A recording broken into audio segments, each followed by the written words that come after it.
La nuit était tombée sur la ville, enveloppant les rues d'un voile silencieux. Les lampadaires, rares et vacillants, projetaient des ombres mouvantes sur le bitume. Nalani, chez elle, se préparait avec soin.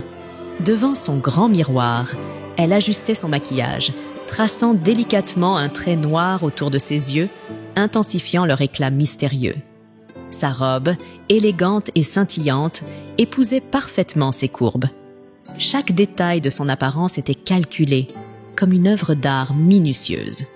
Elle saisit son sac à main, jeta un dernier regard à son reflet, satisfaite de l'image qu'elle projetait, puis sortit de son appartement. La porte claqua doucement derrière elle, laissant un silence pesant dans le couloir. Nalani monta dans sa voiture de luxe, un modèle noir aux vitres teintées, et démarra en douceur. La ville défilait sous ses yeux, illuminée par les néons et les enseignes des bars. Mais son objectif n'était pas encore ces lieux festifs. Elle roulait calmement, le regard fixé sur la route, jusqu'à atteindre un quartier plus modeste, où se trouvait un marché public désormais désert. Elle gara sa voiture non loin de l'entrée principale. Le marché, habituellement animé en journée, était à présent plongé dans une obscurité presque totale. Seuls quelques chiens errants et des ombres lointaines semblaient témoigner d'une présence humaine. Nalani resta un moment dans sa voiture, observant discrètement les alentours. Elle guettait d'éventuels regards curieux, mais il n'y avait personne. L'endroit semblait figé dans une étrange tranquillité. Satisfaite, elle sortit de la voiture et referma la portière sans bruit. Elle marcha d'un pas assuré vers l'entrée du marché. Ses talons claquaient légèrement sur le sol, brisant le silence pesant de la nuit. Une fois à l'intérieur, elle s'enfonça dans les allées sombres et étroites. Les étals vides et les bâches flottantes sous la brise nocturne créaient une ambiance inquiétante. Le vent sifflait doucement, faisant craquer quelques vieilles planches, ajoutant une touche d'angoisse à l'atmosphère. Nalani continua d'avancer, son regard fixé droit devant elle. Elle savait exactement où elle allait. Tout au bout d'une allée sombre, un homme assis à même le sol l'attendait. C'était un fou, un vagabond dont les vêtements déchirés et sales témoignaient d'une vie de misère. Son regard vide fixait le vide, mais lorsqu'il sentit la présence de Nalani, un sourire étrange et tordu étira ses lèvres. Après une quinzaine de minutes, elle sortit du marché. Elle jeta un regard rapide à gauche et à droite, s'assurant que personne ne l'avait suivie. L'air frais de la nuit lui fit du bien. Elle rejoignit sa voiture, entra rapidement et verrouilla les portières. Un soupir lui échappa, comme si elle venait d'accomplir un rituel essentiel. Sans perdre de temps, elle démarra et prit la direction du centre-ville. Quelques minutes plus tard, elle arriva devant une boîte de nuit très fréquentée. Les lumières vives, la musique forte et les rires résonnaient jusque dans la rue. Elle gara sa voiture près de l'entrée et sortit, attirant immédiatement les regards. Dès qu'elle franchit le seuil, un tonnerre d'applaudissements et de murmures admiratifs s'éleva. Nalani avait ce pouvoir inexplicable d'attirer l'attention partout où elle allait. Sa beauté captivante et son assurance magnétique faisaient d'elle la reine des nuits. Les hommes cherchaient à capter son attention, les femmes l'observaient avec une pointe d'envie. Mais Nalani, habituée à ce genre d'accueil, avançait avec une élégance naturelle, souriante mais inaccessible. Ce que personne ne savait, c'était que derrière cette image parfaite se cachait un secret. Chaque nuit où elle sortait ainsi, avant de briller en société, elle devait d'abord passer un moment intime avec un fou. C'était son secret, sa manière d'être extrêmement attirante et séduisante. Assise à une table, un verre à la main, Nalani observait la foule avec un sourire en coin, ses yeux perçants balayant la salle à la recherche d'une cible potentielle. Elle connaissait parfaitement son pouvoir, ce charme envoûtant capable de faire vaciller les volontés les plus fortes. Il lui suffisait d'un simple regard, d'un geste subtil, pour que les hommes tombent sous son emprise. Une fois qu'un homme passait la nuit avec elle, il devenait incapable de lui résister. Ils devenaient des marionnettes entre ses mains, prêts à tout pour lui plaire, obsédés, pour ne pas dire possédés. Elle n'avait qu'à murmurer un désir, et des chèques pleuvaient. Ce jeu dangereux qu'elle menait mélange de séduction et de manipulation, lui avait permis d'obtenir tout ce qu'elle désirait, l'argent, l'attention et le pouvoir. Les jours passèrent et Kellyley, fidèle aux conseils d'Eric, commença à changer sa manière de vivre. Elle mit fin à sa course effrénée entre les différents cultes et réduisit ses activités religieuses au strict minimum, se contentant des services dominicaux. Les soirs de semaine, elle restait à la maison, partageant davantage de moments avec Jules, consacrant son temps à son travail et aux tâches ménagères. Peu à peu, une certaine sérénité s'installa dans son quotidien, et elle sentit un apaisement qu'elle n'avait pas ressenti depuis longtemps. Malgré les tensions qui subsistaient, Kellyley parvenait à trouver des instants de bonheur. Elle avait appris à prier autrement, non plus dans l'angoisse ou le désespoir, mais avec gratitude et foi. Elle remerciait Dieu pour ce qu'elle avait, pour les moments de paix qu'elle vivait, et cela éclairait son chemin. Bien que la situation avec Jules ne soit pas parfaite, elle se sentait plus forte, plus équilibrée. De son côté, Jules semblait suivre un tout autre chemin. Depuis la nuit qu'il avait passée avec Nalani, il était obsédé par elle. Il n'arrivait pas à l'oublier, et son esprit était constamment tiraillé entre le souvenir de cette nuit et la culpabilité qui le rongeait. Nalani, elle, continuait son jeu de manipulation. À chaque fois qu'elle avait besoin d'argent, il lui suffisait d'envoyer un message à Jules, et ce dernier, comme ensorcelé, obéissait sans réfléchir. Il était devenu une marionnette entre ses mains, prêt à tout pour satisfaire ses moindres désirs. Cette emprise de Nalani sur Jules ne faisait qu'aggraver l'état de ce dernier. Il devenait de plus en plus distant, souvent perdu dans ses pensées, et ses problèmes financiers s'accumulaient. Kellyley remarqua rapidement ce changement. Bien qu'elle se soit recentrée sur sa propre lumière intérieure, elle ne pouvait ignorer la détresse de son compagnon. Il semblait sombrer dans une sorte de dépression silencieuse. Elle voyait bien qu'il souffrait, mais il refusait de se confier à elle. Malgré cela, Kellyley continuait de maintenir une atmosphère paisible dans leur foyer. Grâce aux conseils d'Eric, elle avait appris à créer son propre monde, à cultiver une sérénité personnelle malgré les difficultés extérieures. Elle s'efforçait de ne pas laisser les ombres de Jules affecter sa lumière. Cela lui permit de conserver un semblant d'équilibre, mais au fond d'elle, une inquiétude grandissante la rongeait. Un soir, alors qu'elle rangeait la cuisine, elle surprit Jules assis sur le canapé, le regard perdu dans le vide. Il semblait abattu, épuisé, comme si le poids du monde reposait sur ses épaules. Kellyley sentit un pincement au cœur. Elle s'approcha de lui doucement et posa une main sur son épaule. « Jules, ça va ? Tu sembles préoccupé. » Jules, sans même tourner la tête vers elle, haussa légèrement les épaules. « Ça va. Je suis juste fatigué, » répondit-il d'une voix lasse. Kellyley savait qu'il y avait plus que de la fatigue. Quelque chose n'allait pas, mais elle ne voulait pas le brusquer. Elle resta silencieuse, respectant son besoin de solitude, mais ce qu'elle venait de voir l'affecta profondément. Plus tard dans la soirée, seule dans leur chambre, elle craqua. Des larmes coulèrent sur ses joues tandis qu'elle se murmurait à elle-même. « Seigneur, aide-moi, je ne sais plus quoi faire. » Le lendemain matin, après une nuit agitée, elle prit une décision. Elle ne pouvait pas affronter cette situation seule. Elle avait besoin d'aide. Elle se souvenait des paroles d'Eric, de son calme et de sa sagesse. Il avait su lui ouvrir les yeux et lui montrer une nouvelle voie. Peut-être pourrait-il l'aider une fois de plus. Elle prit son téléphone et, après quelques secondes d'hésitation, appela Eric. Il répondit rapidement, sa voix chaleureuse apportant immédiatement un certain réconfort à Kellyley. « Kellyley, tout va bien ?» demanda-t-il, sentant une pointe d'angoisse dans sa voix. « Non !» murmura-t-elle, la gorge nouée. « Eric, j'ai besoin de ton aide. Jules ne va pas bien. Il devient de plus en plus distant et j'ai l'impression qu'il est en train de sombrer. Je ne sais pas quoi faire. » Eric resta silencieux un instant, réfléchissant à la situation. « Écoute, Kellyley, je comprends ta détresse, mais il y a quelque chose que je dois te dire. Je ne suis plus sur place. J'étais venue en ville pour rendre visite à mes parents, mais mon séjour s'est terminé et je suis déjà rentrée. Là, je suis au travail, mais ne t'inquiète pas, on va en parler ce soir.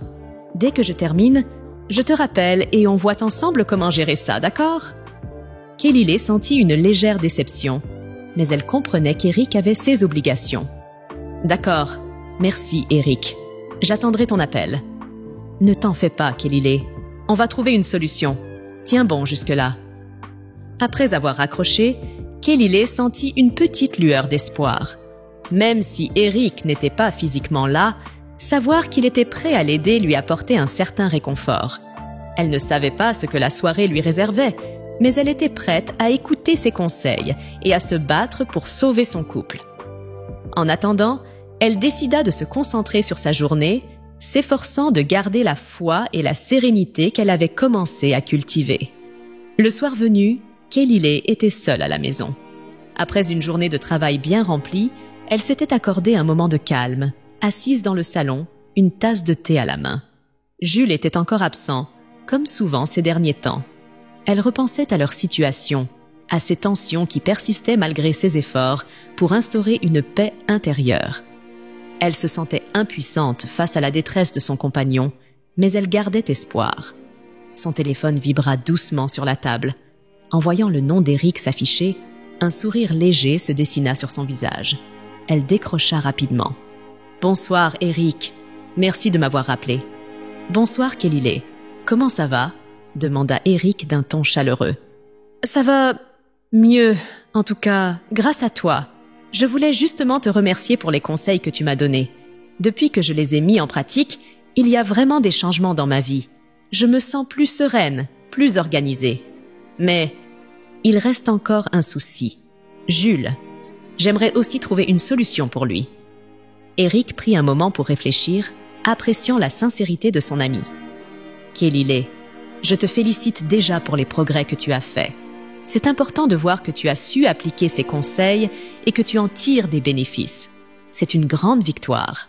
Maintenant, pour Jules, je comprends que tu veuilles l'aider, mais tu ne peux pas l'obliger à suivre le même chemin que toi. » Kelly écoutait attentivement, chaque mot d'Eric résonnant en elle. « Ce que je te propose, reprit Eric, c'est de continuer à briller encore plus fort. Ta lumière peut devenir contagieuse. Quand Jules verra les changements positifs en toi, il pourrait être attiré, sans que tu aies besoin de le pousser. Et j'aimerais te suggérer quelque chose qui pourrait t'aider dans ce sens. »« Je t'écoute, » dit Kelly, curieuse. « Connais-tu la chaîne Kanguka Français ?» demanda Eric. « Non. C'est quoi ?» C'est une chaîne YouTube animée par un pasteur appelé Chris Ndikumana. Elle propose des prédications, des témoignages inspirants et des conférences spirituelles. C'est une vraie mine d'or pour renforcer sa foi. Je pense que tu pourrais utiliser ces contenus chez toi. Fais-en une habitude. Joue ces émissions en fond sonore à la maison, surtout les soirs où Jules est là. Il pourrait les entendre, même par accident. Et un jour, ça pourrait éveiller quelque chose en lui. Kelly réfléchit un instant à cette idée, trouvant qu'elle faisait sens. « Tu crois vraiment que ça pourrait marcher ?» demanda-t-elle, légèrement sceptique. « Écoute, Kelly, tu ne peux pas changer Jules de force, mais tu peux créer un environnement propice au changement. La lumière attire naturellement, sans contrainte. Si tu brilles suffisamment, il finira peut-être par vouloir comprendre d'où vient cette paix que tu dégages. Essaie, tu verras bien. » Kelly acquiesça, convaincue par la sagesse des paroles d'Eric. « D'accord, je vais essayer. Merci encore, Eric. »« C'est toujours un plaisir de t'aider. N'hésite pas à m'appeler si tu as besoin. Et surtout, garde la foi. » Ils échangèrent quelques mots supplémentaires avant de raccrocher. Kelly posa son téléphone, décidée à mettre en pratique ce nouveau conseil. Le lendemain soir, après son travail, elle s'installa dans le salon et chercha la chaîne Kanguka Français sur son ordinateur. Elle tomba rapidement sur plusieurs vidéos de prédications et de témoignages. Elle choisit une conférence animée par le pasteur Chris Ndikumana et la lança. La voix calme et apaisante du pasteur emplit la pièce, apportant une ambiance sereine. Elle répéta cette routine chaque soir. À chaque fois qu'elle était à la maison, elle jouait une vidéo en fond sonore pendant qu'elle préparait à manger ou rangeait la maison. Même si Jules semblait indifférent au début, Kelly ne se décourageait pas. Elle suivait les conseils d'Eric et continuait de briller, sans rien imposer. Au fil des jours, elle remarqua un léger changement. Jules semblait plus calme lorsqu'il rentrait à la maison. Il ne fuyait plus immédiatement vers la chambre ou son téléphone. Il restait parfois dans le salon, jetant de temps en temps un regard distrait vers l'écran où une conférence était en cours. Puis, un soir, alors qu'elle rentrait du travail, Kelly eut une surprise inattendue. En entrant dans le salon, elle entendit la voix familière du pasteur Chris Ndikumana résonner dans la pièce. Pourtant, elle n'avait pas encore allumé l'ordinateur. Intriguée, elle s'approcha et vit Jules, assis sur le canapé, en train d'écouter attentivement une émission qu'il avait lui-même mise en marche.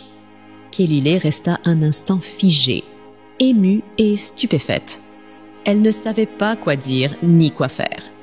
Ce simple geste de Jules lui donnait l'espoir qu'elle attendait depuis si longtemps. « Tu écoutes ça ?»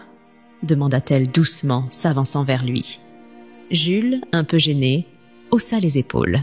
« Oui, je trouve ça intéressant. » Kelly sentit son cœur se remplir de gratitude. Elle sourit légèrement et s'assit à côté de lui, sans rien ajouter. À cet instant, elle comprit que la lumière qu'elle s'efforçait de cultiver commençait à se refléter sur Jules. Un chemin s'ouvrait, lentement mais sûrement. Un samedi soir, assise seule dans son grand salon aux allures luxueuses, Nalani se sentait frustrée. Elle tenait son téléphone à la main, son regard rivé sur l'écran, espérant un message de Jules, mais rien. Cela faisait plusieurs jours qu'il ne répondait plus à ses messages. Pire encore, il ne lui envoyait plus d'argent, ce qui l'inquiétait profondément. Jusqu'à présent, elle n'avait jamais rencontré de résistance de la part des hommes qu'elle avait manipulés. Une nuit avec elle suffisait généralement à les rendre complètement dépendants, prêts à tout pour combler ses moindres désirs. Mais avec Jules, quelque chose semblait avoir changé. Nalani était perturbée. Cette situation la déstabilisait, car elle ne comprenait pas ce qui se passait. Depuis des années, elle menait une vie de rêve grâce aux pratiques qu'elle avait adoptées. Sa richesse, ses voitures de luxe, ses appartements coûteux, tout cela provenait en grande partie de l'argent qu'elle soutirait à ces hommes riches, mariés ou influents. Les réseaux sociaux et les commerces qu'elle gérait en parallèle n'étaient qu'une façade, un complément à ses revenus réels. Et là, pour la première fois, elle se retrouvait face à un mur. Un homme sous son emprise lui résistait. Elle passa de longues minutes à réfléchir, envahie par un mélange de colère et d'inquiétude. Cette nuit-là, elle trouva peu de sommeil, tourmentée par la crainte de voir son empire de luxe s'effondrer. Alors que ses pensées s'embrouillaient, un nom lui vint soudain à l'esprit. Kelly. Elle se rappela leur récente rencontre, cette amie d'enfance qu'elle avait revue après tant d'années. Peut-être que passer du temps avec elle l'aiderait à se changer les idées. Le lendemain matin, Nalani, toujours préoccupée, prit son téléphone et envoya un message à Kelly. « Salut Kelly, ça te dirait qu'on se voit aujourd'hui ? Ça fait longtemps qu'on n'a pas passé du temps ensemble et j'aimerais vraiment te revoir. » La réponse de Kelly ne se fit pas attendre. « Coucou Nalani, ça me ferait plaisir, mais malheureusement, le dimanche, je vais à l'église. C'est une journée que je consacre au Seigneur. Peut-être un autre jour ?» Nalani resta un moment interdite. « Kelly, à l'église ?» Cette information la surprenait. Elle n'aurait jamais imaginé son amie devenir une femme de foi. Pourtant, cela l'intriguait. Elle répondit rapidement. « Ah, je comprends. Ça te dit qu'on se voit samedi prochain, après le travail ? On pourrait passer l'après-midi ensemble. »« Oui, avec plaisir. On se confirme ça en fin de semaine, » répondit Kelly avec enthousiasme. Nalani sourit légèrement, apaisée par cette perspective de retrouvailles à venir. Elle posa son téléphone et décida de ne plus y penser pour l'instant. Pendant ce temps, chez Kelly et Jules, les jours s'écoulaient paisiblement. Depuis qu'elle avait adopté une nouvelle manière de vivre, inspirée des conseils d'Eric, Kelly voyait de réels changements dans leur foyer. Jules semblait plus détendu, plus présent. Ils partageaient à nouveau des moments simples et agréables, et l'harmonie était revenue dans leur vie de couple. Kellilay avait également fait un travail sur elle-même. Elle avait compris que l'obsession qu'elle avait développée pour le mariage avait été la source de nombreux problèmes. Désormais, elle ne voyait plus cela comme une priorité absolue. Elle avait appris à apprécier ce qu'elle avait déjà, à vivre pleinement le moment présent avec Jules. Cette nouvelle attitude apportait une légèreté bienvenue à leur relation. Un soir, alors qu'ils dînaient ensemble, Jules regarda Kellilay avec un sourire sincère. « Tu sais, je me rends compte que ça fait longtemps qu'on n'a pas eu de dispute. Je crois qu'on a retrouvé notre équilibre. » Kellilay, ému par ces paroles, répondit avec douceur. « Oui, et je pense que c'est parce qu'on a arrêté de vouloir tout contrôler. On apprend juste à vivre, à être heureux avec ce qu'on a. » Jules hocha la tête, appréciant cette nouvelle atmosphère. Il se sentait plus léger, plus proche de Kellilay qu'il ne l'avait été depuis longtemps. Ainsi, la paix s'installa durablement dans leur foyer. Kellilay et Jules retrouvèrent le bonheur simple de partager leur vie, sans pression ni attentes irréalistes. Le vendredi suivant, Kellilay, fidèle à sa promesse, appela Nalani pour confirmer leur rendez-vous. La voix chaleureuse de Kellilay résonna à l'autre bout du fil. « Salut Nalani, juste pour te confirmer notre rencontre de demain après-midi.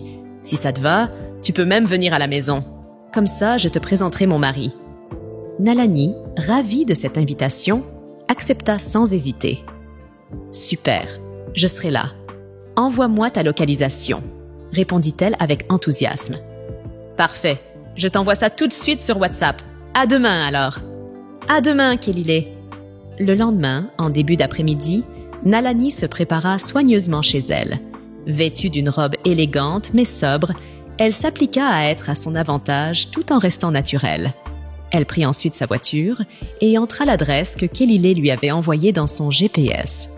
Le trajet fut rapide et agréable, mais une légère nervosité la gagnait à mesure qu'elle approchait de la destination. Arrivée devant la maison, Nalani gara sa voiture et sortit. Elle observa un instant la maison avant de s'avancer vers le portail et de toquer. Quelques secondes plus tard, Kellilay apparut avec un grand sourire et ouvrit le portail. « Bienvenue, Nalani. Ça me fait tellement plaisir de te voir. Entre !» Nalani répondit à son sourire et entra dans la cour. Elles avancèrent ensemble vers la maison, discutant de tout et de rien, tandis que Kellilay la guidait vers le salon. « Mon mari est là. Je vais te le présenter !» dit Kellilay en entrant dans la maison. Assis sur le canapé, Jules, plongé dans la lecture d'un magazine, leva les yeux à l'entrée des deux femmes. Ce fut comme si le temps s'arrêtait. Le regard de Nalani croisa celui de Jules, et en une fraction de seconde, la reconnaissance mutuelle s'imposa. Les yeux de Nalani s'écarquillèrent sous le choc. Jules, l'homme qu'elle avait manipulé, celui avec qui elle avait passé cette fameuse nuit, était le mari de son ami d'enfance. Jules, de son côté, se figea. Nalani, la femme avec qui il avait trompé Kellilay. Le silence devint oppressant. Kellilay, ne comprenant pas la réaction de son invité, observa tour à tour Jules et Nalani avec une pointe d'inquiétude. Nalani, bouleversée, fit brusquement demi-tour et se précipita vers la sortie. « Nalani, mais qu'est-ce qui se passe? Attends-moi !» s'exclama Kellilay stupéfaite en courant derrière elle. Nalani continua de courir, les larmes aux yeux, jusqu'à sa voiture. Juste avant de monter à bord, elle s'arrêta, le souffle court, et se retourna vers Kellilay qui accourait derrière elle. Kellilay arriva à sa hauteur, essoufflée et confuse. « Nalani, qu'est-ce qui ne va pas? Qu'est-ce qui se passe ?» Nalani, submergée par une vague d'émotions contradictoires, se laissa tomber à genoux et éclata en sanglots. « Je suis désolée. Je suis tellement désolée !» murmura-t-elle entre deux sanglots. Kellilay, ne comprenant toujours pas la situation, posa une main réconfortante sur l'épaule de Nalani. « Nalani, parle-moi. Qu'est-ce qui te met dans cet état ?» Nalani pleurait sans pouvoir prononcer un mot, son esprit envahi par la culpabilité et la peur. Nalani, toujours à genoux, peinait à reprendre son souffle entre ses sanglots. chaque mot qu'elle s'apprêtait à prononcer lui coûtait, comme si elle arrachait un morceau de son être à chaque confession. Kélilé, debout devant elle, l'observait avec une bienveillance mêlée d'inquiétude, prête à écouter, mais sans se douter de la tempête qui allait suivre.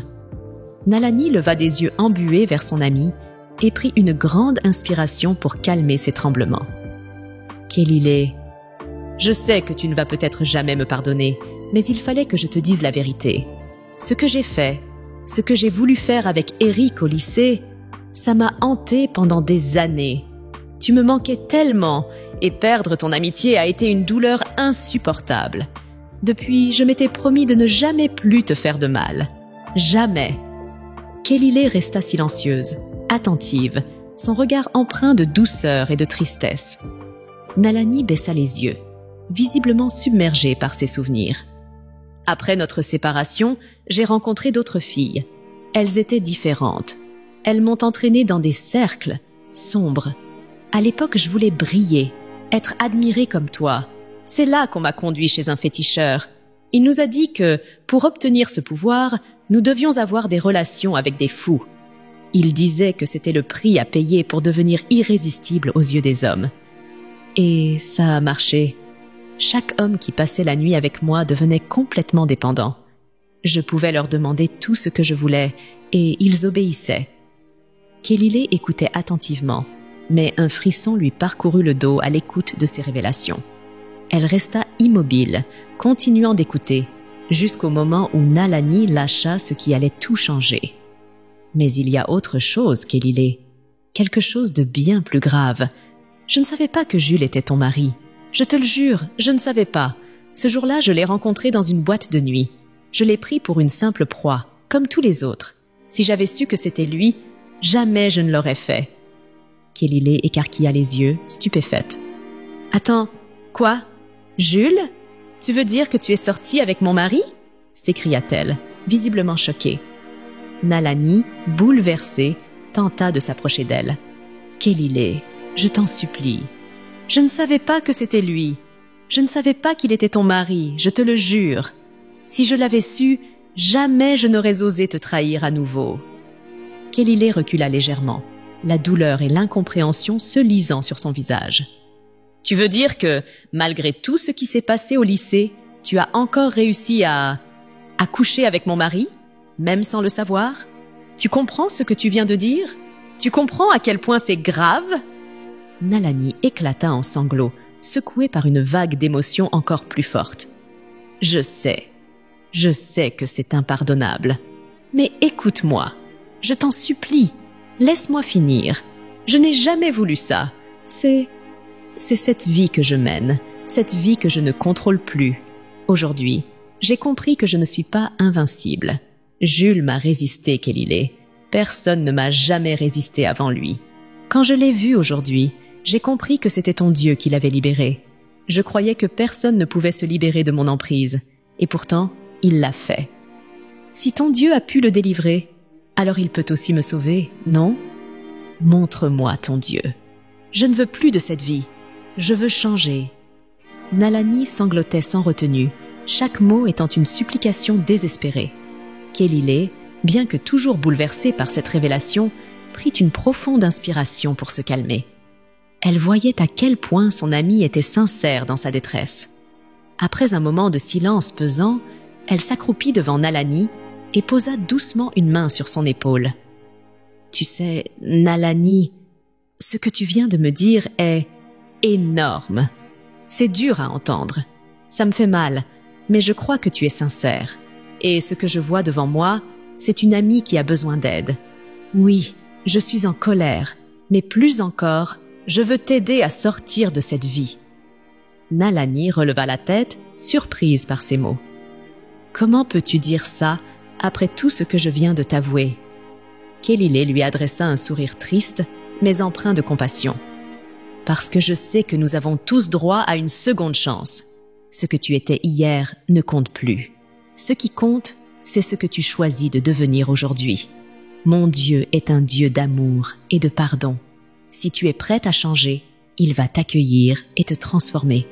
Viens avec moi demain à l'église. On va commencer par là. » Nalani, émue et soulagée, serra les mains de Kelile avec force. « Merci. Merci de ne pas m'avoir rejetée. » Les deux amis s'enlacèrent, unis par un lien que ni le temps ni les épreuves n'avaient pu briser. Nalani, apaisée, se releva lentement, prête à affronter un nouveau départ. « Je vais rentrer chez moi. Je vais me préparer pour demain. »« D'accord, repose-toi bien. Demain est un nouveau jour. » répondit Kelile avec un sourire bienveillant. Nalani hocha la tête, esquissa un faible sourire et se dirigea vers sa voiture. Avant de monter, elle se retourna une dernière fois vers Kelile. « Merci encore. À demain. »« À demain, Nalani. » Nalani démarra sa voiture et s'éloigna, tandis que Kelile, toujours debout devant la maison, fixait l'horizon, déterminée à aider son amie à retrouver la lumière.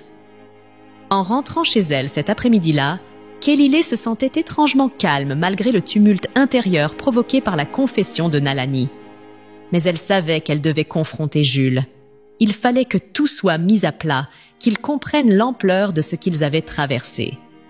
Lorsqu'elle franchit la porte, Jules, assis au salon, sentit immédiatement une tension inhabituelle.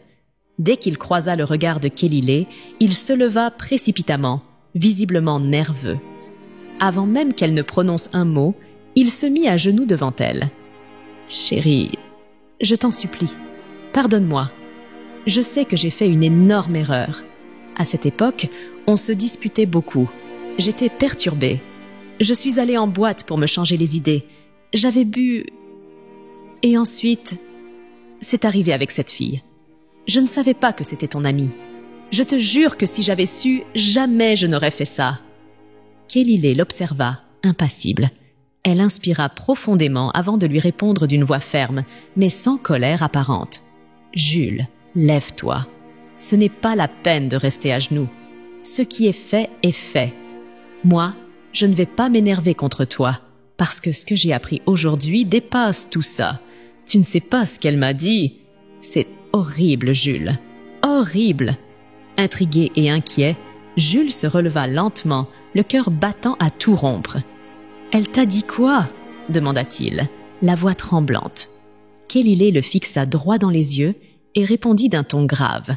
« Elle m'a raconté qu'à une époque, elle et ses amis allaient voir des féticheurs.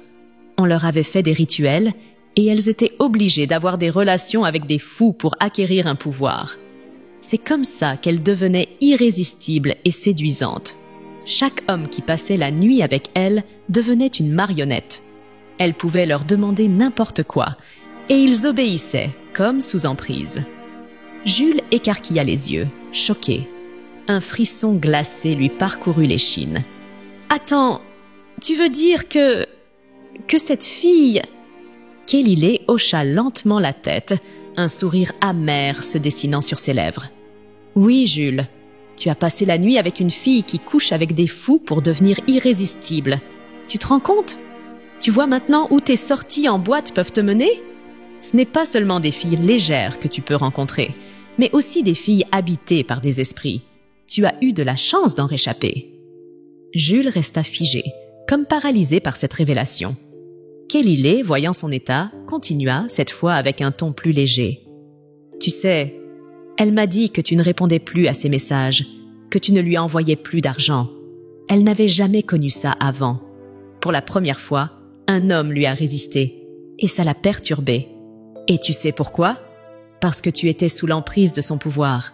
Mais grâce aux prières qu'on a faites ensemble, grâce aux émissions de Kanguka que tu as commencé à écouter, tu as été libéré. » Jules secoua la tête, encore sous le choc. « Maintenant, je comprends. Il y a eu un moment où je ne me contrôlais plus. Je lui envoyais de l'argent sans réfléchir, au point de devoir faire des prêts à la banque. Je ne comprenais pas pourquoi je faisais ça. C'était comme si quelque chose me poussait à agir ainsi. » Kelile hocha la tête, satisfaite que Jules comprenne enfin la gravité de la situation. « Exactement, Jules. C'est pour ça que je t'ai toujours dit de faire attention à tes fréquentations. Heureusement que tu as accepté de suivre mes conseils. Sinon, tu serais encore sous son emprise aujourd'hui. » Jules, toujours bouleversé, prit une profonde inspiration avant de répondre. « Chérie, demain, Je viens avec toi à l'église. C'est décidé. Je veux aller prier avec toi. » Kélilé sourit, soulagée de voir que cette épreuve avait finalement rapproché son mari d'elle et de la foi. « C'est une bonne décision, Jules. On va y aller ensemble. » Cette nuit-là, malgré l'intensité des événements, ils réussirent à se détendre. Kélilé ne put s'empêcher de se moquer gentiment de Jules. « Tu vois, Jules, ça t'apprendra à aller en boîte de nuit. La prochaine fois, tu réfléchiras à 2 fois avant de sortir. » Jules sourit, bien qu'un peu gêné. « Chérie, arrête de te moquer. Cette histoire me fait vraiment peur, tu sais. » Kélilé éclata de rire et l'embrassa tendrement. « Ne t'en fais pas. Demain, on va tous prier et tout ça sera derrière nous. » Le lendemain matin, Nalani arriva chez Kélilé pour la prendre avec sa voiture, comme convenu. L'atmosphère était calme, presque solennelle. Kélilé, vêtue d'une robe simple et élégante, semblait apaisée, mais concentrée. Après quelques salutations chaleureuses, elles montèrent dans la voiture et prirent la route en direction de l'église. Jules, de son côté, préféra les suivre avec sa propre voiture, comme pour avoir un moment seul avant de se joindre à elle. Bien qu'il se fût résolu à venir à l'église pour la première fois, il restait légèrement nerveux face à ce qu'il allait découvrir. Lorsqu'ils arrivèrent à l'église, la messe avait déjà commencé.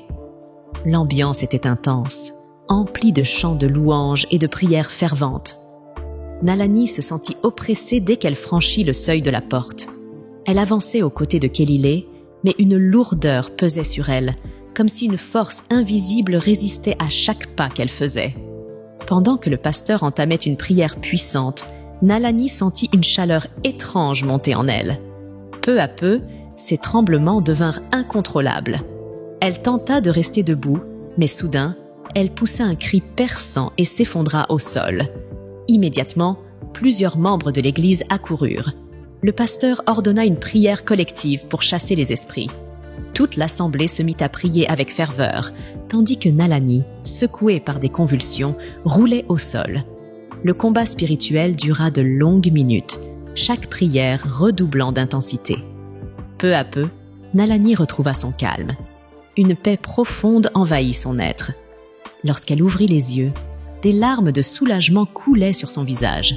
Elle respirait profondément, comme si un poids immense venait de s'envoler. Le pasteur s'approcha, lui tendant la main.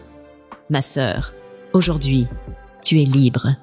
Le Seigneur t'a délivrée. » Nalani, encore bouleversée, murmura un « merci » sincère. Elle se tourna vers Kélilé, qui lui adressa un sourire encourageant. À la sortie de l'église, alors qu'elle se retrouvait dans la cour avec Jules, Kélilé prit Nalani à part pour lui parler. « Nalani, tu as fait le plus grand pas aujourd'hui. Tu es venue, tu as confessé et tu as reçu la délivrance. Maintenant, il faut continuer sur ce chemin. Je vais te donner l'adresse de Kanguka et t'expliquer ce que ça peut t'apporter. Ce sont des enseignements et des témoignages qui fortifient la foi. Moi aussi, j'ai commencé comme ça, grâce à Eric. Si tu les écoutes régulièrement, tu verras que ta foi va grandir et tu pourras affronter les épreuves plus sereinement. » Nalani hocha la tête, émue et reconnaissante. « Merci, Kélilé. Je vais suivre tes conseils. Je veux vraiment changer de vie. » Kélilé lui sourit et ajouta « Tu as déjà changé, Nalani. Ce qui reste maintenant, c'est de continuer à avancer, un jour à la fois. » Les semaines qui suivirent furent marquées par des changements notables dans la vie de Nalani. Elle coupa tout lien avec son ancienne vie. Elle cessa ses pratiques et bien qu'elle connût des débuts difficiles sur le plan financier, elle décida de se concentrer sur ses compétences honnêtes, la vente de vêtements et d'articles de luxe. Peu à peu, elle se reconstruisit une nouvelle vie, fondée sur des valeurs différentes. Kélilé et Jules, de leur côté, continuèrent à vivre dans l'harmonie retrouvée. Chaque dimanche, Jules accompagna Kélilé à l'église sans hésitation. Il continua également à suivre les émissions de Kanguka, écoutant les prédications et les témoignages qui l'aidaient à maintenir sa foi vivante. Nalani et Kélilé restèrent proches, partageant leurs expériences et s'encourageant mutuellement à avancer. Jules, désormais plus serein, soutenait sa femme dans cette nouvelle dynamique spirituelle. Leur foyer brillait à nouveau, marqué par la paix et l'amour. Un soir, alors qu'ils dînaient en famille, Jules prit la main de Kellylé et lui dit avec un sourire « Tu sais, chérie, je ne te remercierai jamais assez de m'avoir montré ce chemin. Je ne savais pas que la foi pouvait changer autant une vie. » Kellylé lui répondit avec tendresse « C'est Dieu qu'il faut remercier. C'est lui qui nous a guidés. Moi, je n'ai fait que suivre sa lumière. » Jules acquiesça et ils continuèrent leur repas dans une ambiance paisible. Quant à Nalani, elle continuait son chemin de rédemption, entourée de nouvelles personnes partageant les mêmes valeurs. Chaque jour était une victoire et elle savait désormais que, peu importe les difficultés, elle avait trouvé une lumière au bout du chemin. Les années passèrent doucement, comme une rivière paisible suivant son cours. Kellylé et Jules vécurent leur vie dans une harmonie parfaite, empreinte de joie et de sérénité. Les tempêtes du passé semblaient appartenir à une autre époque. Leur foyer, autrefois marqué par les querelles et les doutes, était devenu un havre de paix où régnait l'amour véritable. Le bonheur fut encore plus grand lorsque Kellylé mit au monde leur premier enfant, un garçon. Quelques années plus tard, une fille vint agrandir la famille. La maison résonnait de rires d'enfants et de moments complices. Kellylé et Jules se dévouaient pleinement à leurs enfants, construisant un foyer solide, fondé sur l'amour et le respect mutuel. Avec le temps, Kellylé oublia cette obsession du mariage qui l'avait hantée autrefois. Elle vivait pleinement chaque jour, savourant l'amour de son mari et la joie de voir grandir leurs enfants. Elle avait trouvé la paix intérieure, et cela se reflétait dans tout ce qu'elle faisait. Un beau matin, alors qu'ils prenaient leur petit déjeuner dans le jardin, Jules posa doucement sa main sur celle de Kellylé et lui annonça, les yeux remplis d'amour. « Chérie, je pense qu'il est temps que nous nous marions. » Kellylé resta un instant sans voix, les larmes aux yeux. Ce n'était plus une nécessité pour elle, mais l'entendre de la bouche de Jules fit battre son cœur plus fort. Elle lui sourit tendrement. « Jules, je t'aime. Et tu sais quoi?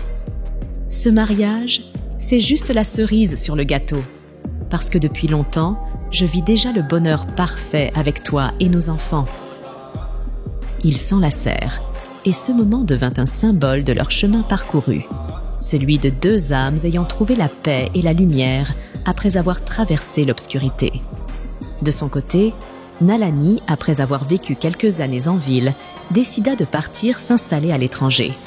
Elle s'était reconstruite, avait trouvé un homme avec qui elle voulait faire sa vie et menait désormais une existence simple et heureuse. Elle garda un contact étroit avec Kellylé, les deux amis continuant de partager leur joie et leur peine malgré la distance. Nalani avait définitivement tourné la page sur son passé trouble. Grâce à la foi, au soutien de Kellylé et à sa propre détermination, elle avait trouvé une nouvelle voie. Ce qui autrefois était un fardeau devint une leçon précieuse, une étape nécessaire dans sa transformation personnelle. Les jours s'écoulaient paisiblement, et la lumière qu'avait trouvée Kellylé continuait de briller dans son foyer. Jules, Kellylé et leurs enfants vivaient dans l'amour et la prospérité, entourés de cette paix qu'ils avaient construite au fil des années. Parce que, quelle que soit la tempête que nous traversons, il y a toujours une lumière au bout du chemin. Une lumière qui nous guide, nous transforme et nous permet de devenir la meilleure version de nous-mêmes.